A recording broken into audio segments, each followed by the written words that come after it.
Wow. What a wow. What a wow performance. Ladies and gentlemen, listen, there's something I want to tell you, all right? And I beg you all, do not misconstrue it to mean that I am campaigning for a particular housemate. Please, I am not, but just pay attention. Just pay attention. You see, this week in Big Brother's house, it has been a major learning process for me.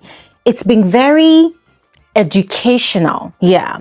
And it's been by the example of Faith. You see all the issues that Faith had this week with Sultana, the one he had with, what's her name? Thelma, over their WAGER task, the one he had with K-Bobo, yeah, and then Gigi Jasmine. As a matter of fact, all the housemates, right? You see all those issues he had with every single one of those persons.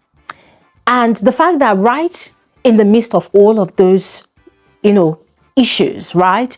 He kept on telling all of them, sometimes boastfully, sometimes just by sheer confidence, right? He kept on telling all of them that, listen, I'm going to win. My team is going to win this wager. Whether you like it or not, we're going to win because I always win. I always win. I never lose. You see, every time he opened his mouth to say all of those things, guys, for me, I did not see it as him bragging. But I just did not know what I was actually seeing. And the one thing I knew was always on my mind was, I want to see how this guy is going to pull it off.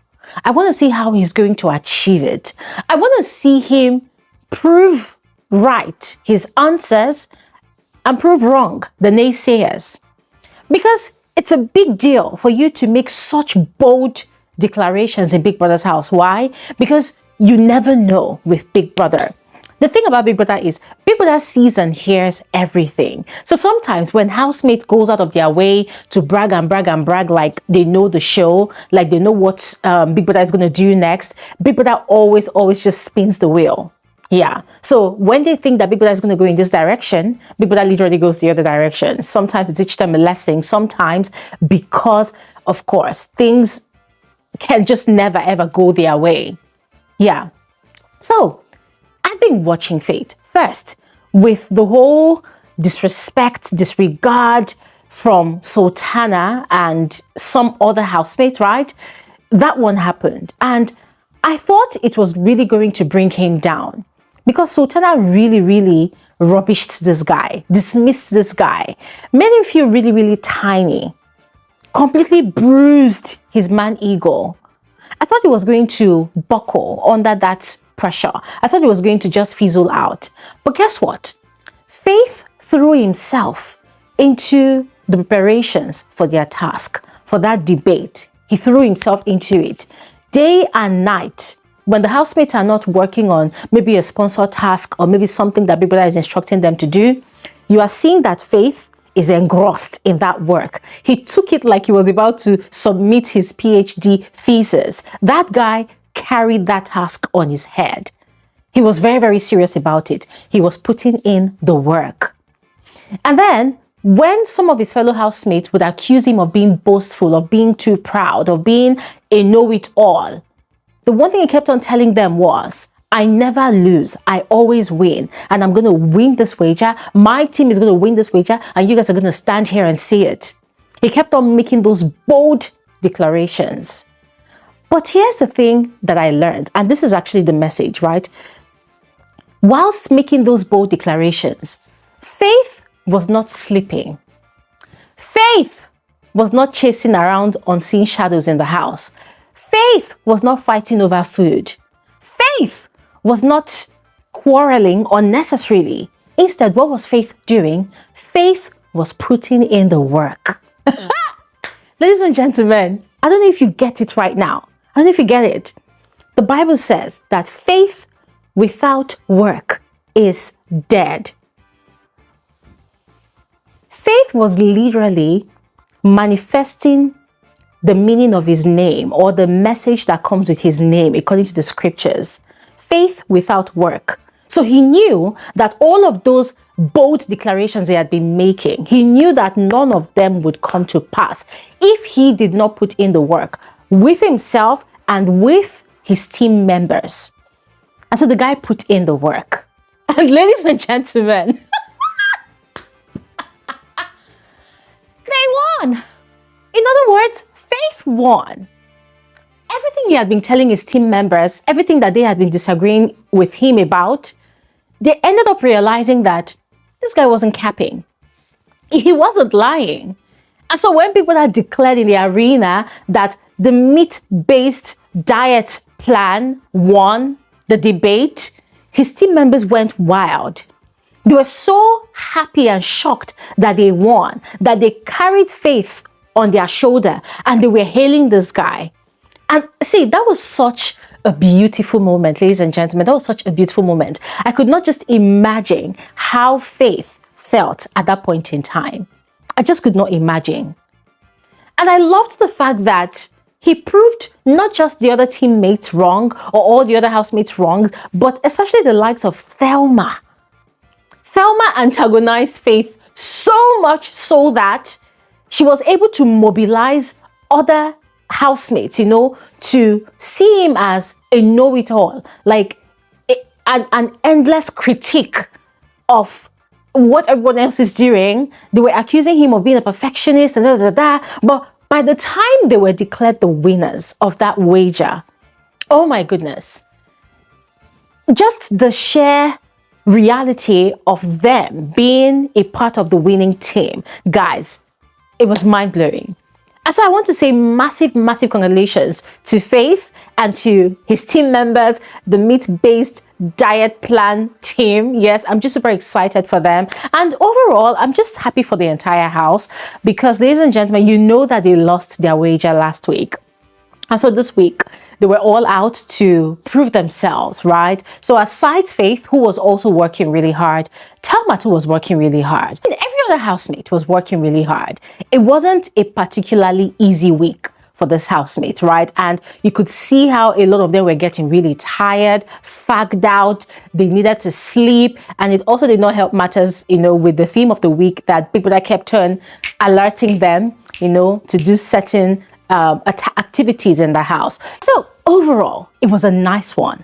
I absolutely loved the fact that Big Brother gave accolades to housemates whose presentations really stood out, housemates who really deserved the recognition. There was the likes of Dan Boskid. I was so relieved when Big Brother, called Dan Boskid's name and gave him his flowers for, being one of the few housemates that presented without their papers. And you see, this is one thing we've always talked about in this community about the housemates during their wager presentations. We've always emphasized on the necessity for them to be able to present without always focusing on their papers, which was actually one of the faults of the plant-based debate team. Yes, they relied heavily on their papers. And it was just so funny that Doris especially and Gigi Jasmine were trying so hard not to be overly critical of the persons in their team that was heavily reliant on their papers. Of course, it was one of their best friends, Sultana. Yeah, Sultana. So they were trying so hard not to be too critical. But guys, there's a lot of conversations about that coven. I'm going to make another video where I share more details about it. All right. But back to the debate now, back to the wager presentation, guys. It was nice. The housemates, they really brought their A game. They really tried. You could see the fighting spirit in the arena. Everybody was fighting so hard to just win, right? And you could also tell that in the general sense of it, it wasn't really about one team winning over the other. I mean, generally for the entire house, it was more about creating the perfect impression on Big Brother so that they do not lose out on the wager entirely. Yeah, for the plant-based team and even the meat-based team, in as much as they wanted to win as a team, but for them, they don't want to stay hungry. Yeah, because at the moment, there's no food in the house. They are really short of food supplies. So they just wanted to win. And so in as much as the winning team, the meat-based team, they were more excited. The plant-based team were also happy because at least they get to have food. Now, as much as they were all happy, ladies and gentlemen, there is also the conversation about kitchen control. Because you see, that is actually the crux of the matter in this whole business. Yeah, that's the crux of the matter. Now, I'll always reference the last 2 seasons of Big Brother and Zamzi, yeah, where they also employed this particular method where the house is divided into 2 teams. When one team wins, the winning team controls the kitchen. Like, guys, when we talk about controlling the kitchen, the losing team were banned from entering the kitchen. They could not enter the kitchen. So the winning team, they were in charge of deciding what food will be had for the entire day, breakfast, lunch, dinner. The winning team were in charge of preparing that food. The winning team were in charge of dishing out the food and sharing it to the losing team. Now, it was more like a role of service to the losing team, right? But then, as much as it looked that way, it also came with a lot of power and control, in the sense that the losing team, none of their members could just casually walk into the kitchen to go and get a cup of water. So they have to ask any member of the winning team to assist them in fetching water or anything that they needed. And they have to be polite about it. You cannot force or coerce anybody in the winning team to do your bidding. They will decide by themselves if they want to assist you. So, guys, you can imagine such a situation where members of the winning team, they are the ones serving food. They are the ones in charge of that week's shopping. They're in charge of everything that has to do with food from the kitchen, right?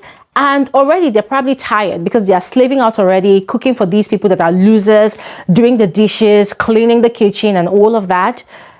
And then these people will now sit down, eat and drink, and then they're not come and making demands. Oh, please, I need tea. Can you help me make tea? Oh, can you help me bring this one? Can you help me bring that one? So sometimes they decide to get petty and not want to offer any more service the moment they are done with the meal prep and the meal servings for that particular point in time, right? So, guys, a lot of fights broke out, a lot of disagreements, a lot of sworn enemies for that week.